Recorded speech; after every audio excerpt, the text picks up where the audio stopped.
What's going on, everybody? My name is Aiden, and welcome back to another video. Ladies and gentlemen, today we had a game against the Charlotte Hornets in our last NBA Cup game, if I'm not mistaken, and the Chicago Bulls blow it again. We lose another winnable game, and we just look so flat, don't we? I mean, there's a different word I could have used there, but I'm trying to keep it PG here, fellas. We looked flat. We looked very mediocre. We looked like a shell of a team that we once were. It is raining outside again, ladies and gentlemen. There's dark times ahead for the Chicago Bulls. What went wrong in this game?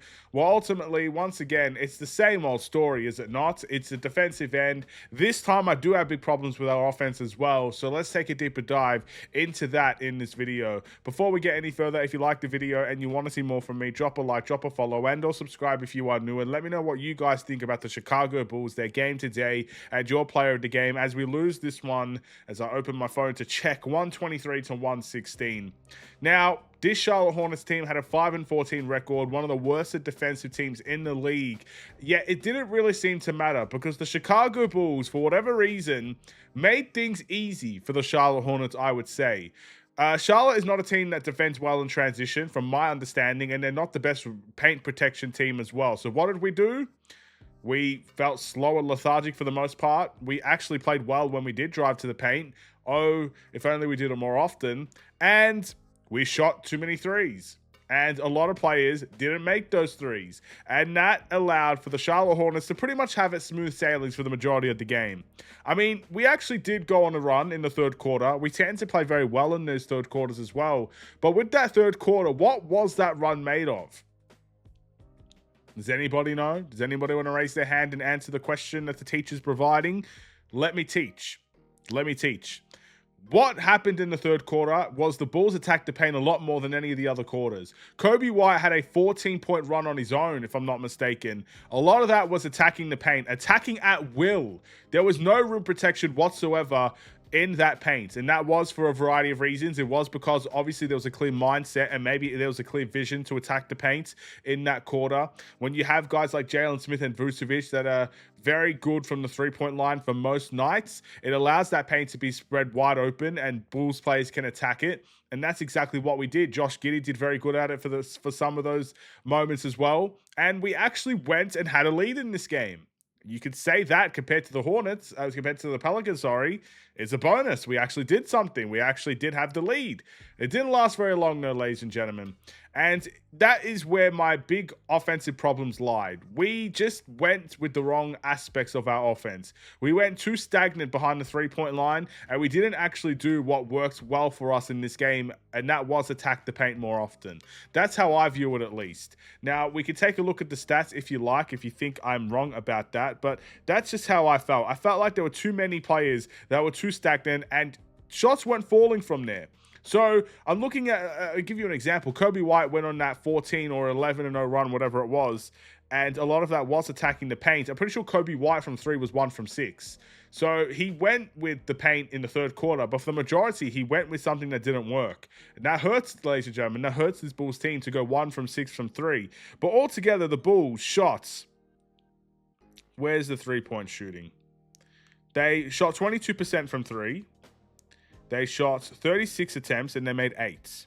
Charlotte shot 45 attempts and made 15 at a 33% clip. That's a big difference. It's a massive difference in the game. And that definitely hurt. So we didn't shoot the three ball well. And when we didn't shoot the three ball well, we kept going to it in moments where we didn't need it. And you got to give credit to Charlotte. They obviously did something with their defensive scheme that allowed us to be hesitant to attack that rim more often than not. Or when we did attack the rim, you know, the next play, they shut it off, which you have to give respect to them where it's due. But I felt like we could have done a much better job attacking the rim tonight, and we didn't do that. But defensively, I mean, it's the same old story. Do I have to repeat the same thing again and again and again and again? Blink and oh my goodness, it's again. Oh, I didn't even watch this game apparently. And again, like that's how it is. You don't need to watch these games anymore to figure it out. I watched this game, but I'm telling you, like, you know, you blink and it's the same thing. You're not missing anything. You know, this Bulls team travels in slow motion on the defensive end. There's nothing quick about this team on the defensive end. It was so bad. It was so bad. This game and the Pelicans, every game has been really bad defensively, pretty much since that 5-0 start. Even that Knicks game that we won, I would say it wasn't the best defensive display. The Philly game was good. That was probably the last defensive game that we really had, where they dropped 111 points and we won the game. It was just the same old stuff. We didn't protect the paint. I mean, how many paint touches did the Hornets get? It felt like they had so many. Obviously, they shot better from three as well. LaMelo Ball was able to play make at an unbelievable level. That he had a play, and I can't believe this. He had a play where he was on the floor and he nutmegged our defender to get an open layup for the center. It's unbelievable. I cannot believe stuff like that we allow to happen. But there's no fights. That's the big issue. You know, defensively is a massive issue. And most nights, defensively will be our biggest issue. But I just don't think there's a lot of fight in this team. I don't want to say it. The word gutless comes to mind. I said it. I think this Bulls team has shown from time to time they are gutless. There's no risk. There's no dare. There's no fights. They accept when things don't go their way and they just say, all right, maybe next time. You know, it feels like if this Bulls team wins a game, it either A, has to be against a team that plays no lick of defense with them, or B, everything has to go right offensively. We need to be able to outshoot the other team. That's the only way we win games. We're not going to win games because of our defensive intensity. We're not going to win games because of our rebounding anymore. We haven't really done well on the rebounding aspect of the game. We're not going to win a game because of our clutch defense even. We're literally going to win games by outshooting the other team. And it goes back to something that was said a while ago. It was an article, and I remember this because I said there's a lot of unknowns in this Bulls team, and defensively is one of them. We brought in Isaac Okoro. We brought in, certain guys that play defense in this team. You know, Patrick Williams hopefully can play defense. Matas Buzel's taking an extra leap. Io being back. This team should be better defensively than last season. But the article that I'm referring to suggested we would be in the bottom half, if not the worst defensive team in the league. So explain to me why this article is coming true when we have players coming back that play defense. We brought in Isaac Okoro who plays defense. We have a team that mathematically should be better than I'm not saying they should even be good. Should be better than last season defensively. Explain to me why that's not the case right now. Please answer that question. I don't have the answers for you. So yeah, defensively is a big issue. I think we're a gutless team at times. I would even say weak. And this is a team that came out and said they want to play to be physical. Where's your physicality? Tell me. Can you answer that question? Where's your physicality, bro? Did you leave it in Chicago or something? Did you leave it in preseason, bro? Did the gym stop? Did the gym all of a sudden just not exist anymore over there? Are you trying to become like me with the dad bod? Like, what's going on, huh? Like, answer the question. Where is your physicality? Where is it? I can't find it. It's missing. It's on that Easter adventure hunt in April. That's probably where we're going to find it. It's in April when it doesn't matter. It won't make a difference. Where is our physicality? Where is it? Please, answer the question. I don't know where it is. I can't find it. And when we do use it, we don't use it very well. We use it to foul.